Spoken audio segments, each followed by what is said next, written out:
let's go to the defense. They're not doing a good job. They're not. Why do you say so? They are sending the greenhorn lawyers in the cross-examination.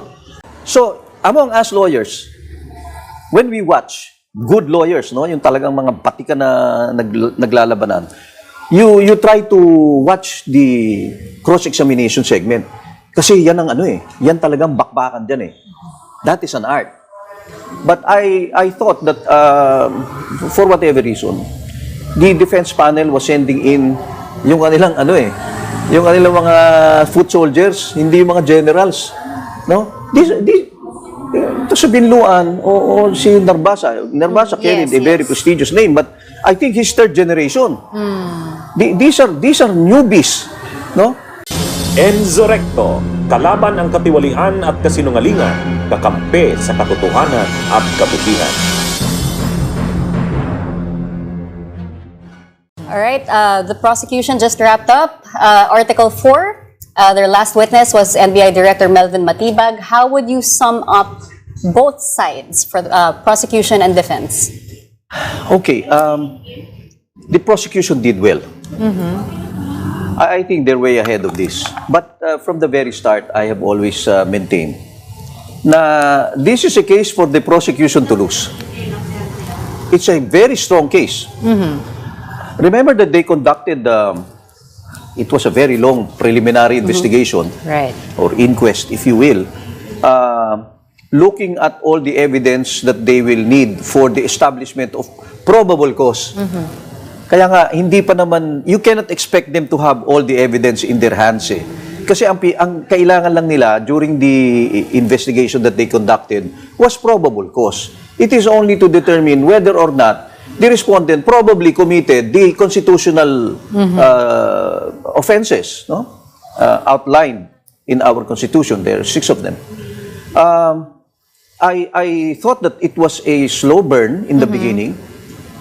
I was not in favor of the House managers putting up private lawyers and examining their first witnesses in the beginning.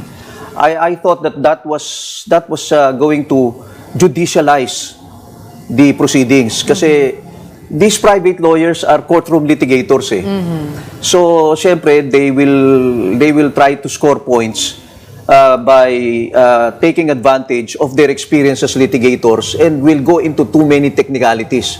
Imagine, just for the purpose of, ito nakakatawa to just for the purpose of authenticating the electronic evidence, which was the video of Vice President Sara when she was saying that she contacted somebody to kill the President and the First Lady and the former Speaker. It took them 2 days. It took the lawyer 2 days. Fine. That lawyer was a pretty good courtroom lawyer. And if you are a client, you can get him. But not for this particular purpose. Congresswoman Jinky Beatrix Luistro showed that she can handle it. She showed it yesterday and the day prior when she was the one who examined the star witness. I will call him a star witness. Si Director Melvin Matibag, no? I thought she could handle it very well. At saka kasi this Congresswoman Luistro, being a politician, she would be in the better position to communicate popularly with the people, with the masses, with their constituents. Kasi nami-mix niya yung nami-mix niya yung language of the law, and at the same time she could translate it into something more popular. That is the advantage of politicians, no? House managers prosecuting it rather than private lawyers. Alam mo, natatakot ako pagka na-on board na dyan sila Lorna Kapunan. This is going to be a lawyer's tournament. The lawyers there are going to strut like peacocks. And they'll start using language of the law which is not understood by too many people. Okay, now, I think they scored big with Melvin Matibag. No? Kaya ko sinabing slow burn yung umpisa nila because they took too much time authenticating the video. But nung si Matibag na, they were showing videos left and right. Right. And no one was authenticating it. Yeah. And it was forming part of the evidence. You see the anomaly there, no? Yun naman pala, pwede naman palang hindi ganun katagal yung authentication. Inauna na daw po kasi authentication. Oo nga eh. Yung authentication kasi inuna, and it took them 2 days. Right. With one witness lang, yung NBI na cyber expert. John Mark And then the second witness took another 2 days. I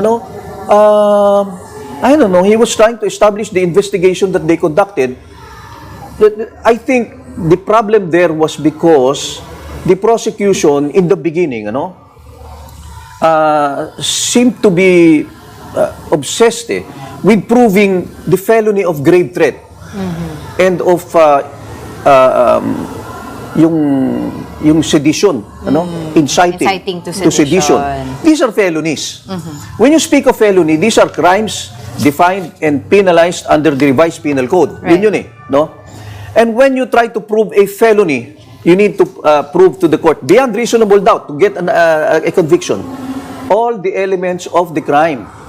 Ngayon, pagka ganyan ang approach mo kasi, it will be very easy for the defense to destroy your case.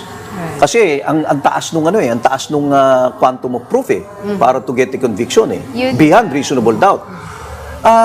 So yung defense, pwede na siyang mag-raise ng mga right to be informed of the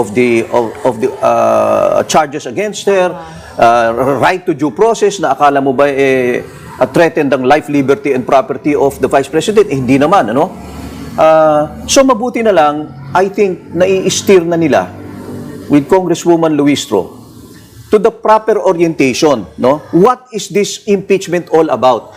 It is not about proving a crime. Exactly. It is not. Because if you want to prove a crime, go to the MTC, the Metropolitan or Municipal Trial Court. Go there File a because case. that is the court which has jurisdiction over grave threats. No? Ngayon, what I saw BP Sara did was a proposal to commit the crime of murder. Yun eh. But the proposal to commit a crime is not a crime.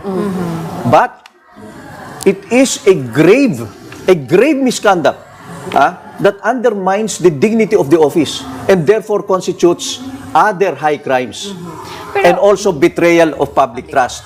Yun ang kailangan nilang i-prove. That was why I say that it was really Senator Risa Ontiveros, Senator Erwin Tulfo, and Senate President Tito Soto who were actually raising the proper questions regarding orientation, that they are not trying to prove a crime here. They are trying to prove a conduct so grave and abusive that the impeachable official must no longer stay in office. That is the purpose of the impeachment. Okay, that's the prosecution. I think they've done very well. I'm sorry. Lawyers tend to overtalk. That's the characteristic of lawyers. Let's go to the defense. They're not doing a good job. They're not. Why do you say so? They are sending the greenhorn lawyers in the cross-examination. A cross-examination is the soul of trial. When you watch a trial, it's boring to watch direct examination. I think it was so boring that the Supreme Court even decided, wag na kayo mag-direct examination, isulat nyo na lang yan into a judicial affidavit. Ganun na lang ngayon no? Kasi talagang aantukin ka lang dyan Pinakwikwento mo, leading question, objection, hearsay, objection, left and right, no? Pero when it comes to cross-examination, that is really the exciting part.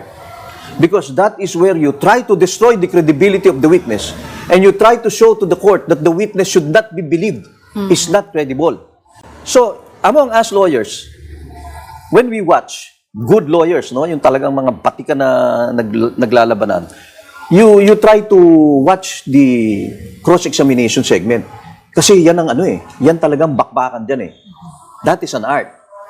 But I thought that for whatever reason, the defense panel was sending in yung kanilang yung kanilang mga foot soldiers, hindi yung mga generals, no? Ito sa Binluan o si Narbasa carried a very prestigious name, but I think he's third generation. These are newbies, no? Even in the courtroom, sa tingin ko yung courtroom conduct nila hindi maganda Ito si Binluan, he's prone to making snide remarks. For his ego, it might be good for his own ego, or maybe even for the morale of his panel members, no, defense panel members. But for the case, it's not good. And even for the viewers, it's not good. Kasi nakikita nila, bakit ganito itong abogado na to? Kung ano-anong sinasabi, di ba? He could not conduct a really good cross-examination. Look at this, ha? Inobject ka na niya yung affidavit ni Las Cañas. Sabi niya kasi it has no signature and it has not been notarized. Good.